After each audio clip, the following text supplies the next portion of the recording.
Hey Saber fans, Tony here from Run Sabers, and today we've got an unboxing review video for you, as well as kind of describing what this is. So this is a CR-10 V2, and this is a huge 3D printer for whatever you want to build. Mandalorian helmets, all that jazz. I bought this printer, kind of an investment for my business, and so I wanted to offer you guys kind of an announcement that I'm selling Mandalorian armor and Clone Wars armor based on how well this is going. So yeah, this costs about $4.99, $4.60 if you have some type of discount on Amazon. So if you're interested, let me know. I can shoot you the link.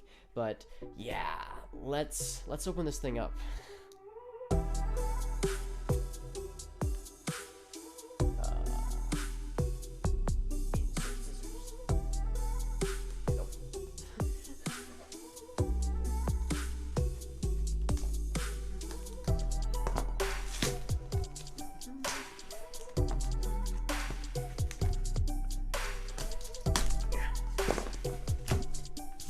And huge flap to the audience. Huge flap to me. Huge flap to the light. And CR-10 V2. So now, enjoy montage of me and Jeremy trying to build this thing.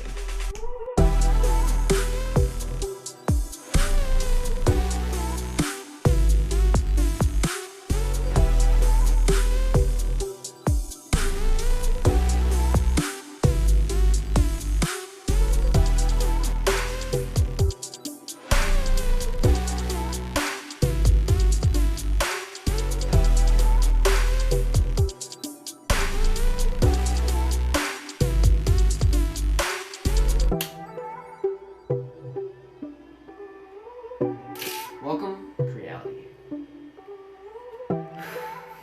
Did it. How long did that take? I don't even know, 30 minutes or so? Maybe, yeah. Maybe an hour?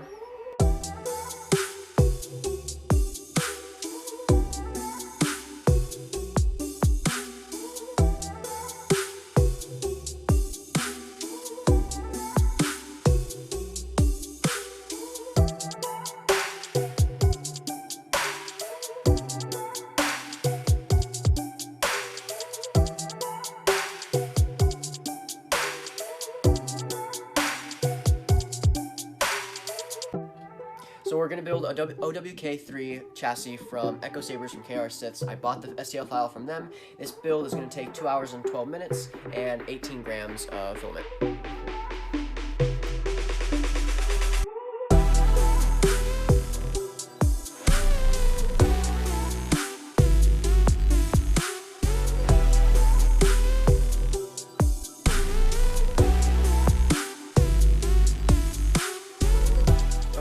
Today we're going to build this, or I'm going to explain the second build that we're doing. Now the second build is a Mandalorian helmet by Alter Ego Armory, and it is his Guardian Mandalorian helmet. Now this design is supposed to be more like a rugged thing. It has like a face shield on top of the helmet, and it has more of the Mandalorian type of feel to it, more modern Mandalorian.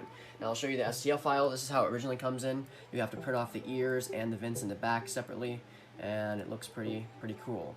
Now the way I'm printing it to save filament, and because if you print it normally, you'd have all the supports inside the helmet, and you have to take all of them out, and it wastes a lot of filament. So to save some filament and time, I flipped it on its head, and the filament is only going to be on the bottom of the helmet, and then all of this is going to be empty. So it saves me filament and time, and it'll get the helmet done quicker. So right now it'll take about 56 hours, so about 3 to 4 days, or 4 to 5 days, and then we'll have a finished product. Now since it does take a while, my other smaller printer will be running all the other stuff in the background, that my chassis. Right now it has all the supports and it's doing great. My smaller printer is known to mess up around like a 1/4 of an inch way tall or whatever. This one is past that point now, and so I don't think it's gonna have any problems. So we'll see.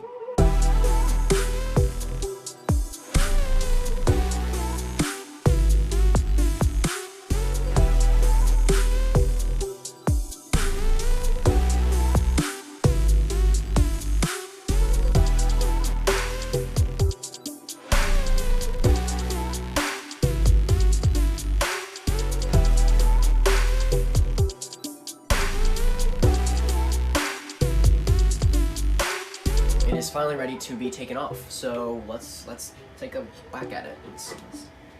No, I'm gonna use this. That was easier than I thought. Haha! Oh. Actually looks kind of like Sauron, his little Lord of the Rings. Anyway.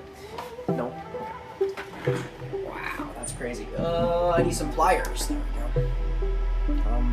Where to start? So we're gonna go through the first print that I did on the CR-10. So this is the OWK chassis from the Saber Armory, and I bought the file for Profi and printed off. And originally on most 3D files on the printer I had originally, if you try to print it vertically, it messes up about a quarter or 3/4 of a way up.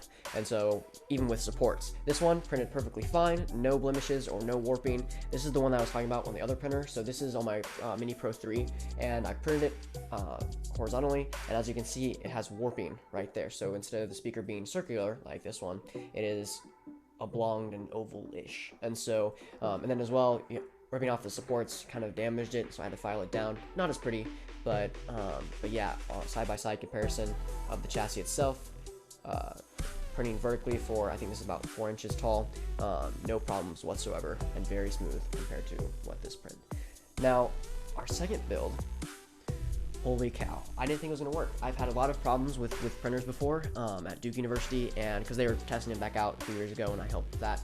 But man, this printed off beautifully. No troubles whatsoever, no mess ups. It printed just like it was supposed to. This is where the supports are, so I'll have to file this down a bit with the final stuff, and you guys will see that too. But supports are fine.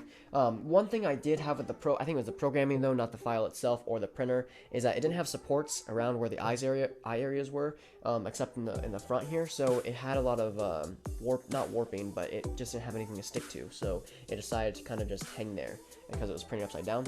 And so you can see where all the prints, all the wires kind of just hung there, and you can tell where the print stand and supports were. And so this side printed off pretty well on the bottom, so this side, because those were the bottom facing down, so it was on top of it, versus here, it's just hanging there. So we didn't have any other trouble besides that. Right now, as we speak, we are printing out the ears and the vents, and so you guys will get to see the full thing, hopefully soon. And I plan to paint this very silver after sanding it a bit. Now, overall, the build is really smooth, so if you didn't want to file this down or sand it down, perfectly fine. But I'm going to, so it looks a bit more shiny than it is now. But you guys can see that too, the reflection, which is crazy on top of the details. And so, such a very nice build. Again, this is from Alter Ego Armory. This is his Guardian helmet. So, very nice indeed. Very durable. So for me, the CR-10 V2 gets a 10 out of 10 for build quality and software and just overall build quality. It trumps my experience with 3D printers so far, which is quite a feat because I've had a lot of trouble in the past with 3D printers. So that's awesome. I can't wait to see what it builds next. So yeah, pretty good printer. I highly recommend it if you guys can afford it. I am trying to look forward to printing in TPU, which is like a rubbery substance, which I might do with my Iron Man armors and certain other builds, just so it builds, and so if you don't drop it, it breaks, you know, because if you drop this hard type of plastic, it can like break. So I'll try TPU and see how that works for me, because I'm feeling more confident about this printer. But overall, fantastic printer. I definitely recommend it. It's definitely better than the original CR-10 and the 10S. Definitely recommend the V2. I have decided to name it. The printer is now called TARS from Interstellar. So for those people that know what that is, I thought it fitted it quite nice. I'm an Interstellar fan as well as Christopher Nolan. So I am sad to hear, I got a notification today about Hexic Sabers leaving the community, sabersmithing, as well as taking down most of his YouTube content. He's where I originally learned Profi, and I watched hour-long videos from him. I'm glad that he has figured out what he wants to do, but sadly, it's not with saber building and saber installing. So this is a farewell to him, as well as thank you with everything he taught me as well. I wish you the best, and if he sees this video, then great. If not, then it you know, eases my mind. So right now I'm not selling these kits or these helmets because I still figuring out everything with the printer, because of course, again, the supports were kind of off and stuff like that. Eventually I will be, but for now I'm perfecting everything I can, including Stormtrooper helmets and Clone Trooper helmets, all that jazz. If you guys are interested, I'll be posting videos on each individual stuff, and so you guys can check those out. And I'm kind of serving it as like a first come, first serve type of thing. So if you guys do see a helmet up for sale and up for grabs, that helmet is going to be on my Etsy, and those who see my video will be the first people to be able to buy that. So kind of exclusive content for them, I guess. As always, I hope you enjoyed this review, and more to come. I might be getting another one, I'm not sure yet, depending on how this goes. So we'll see. But as always, hope you're having a wonderful day. May the force be with you.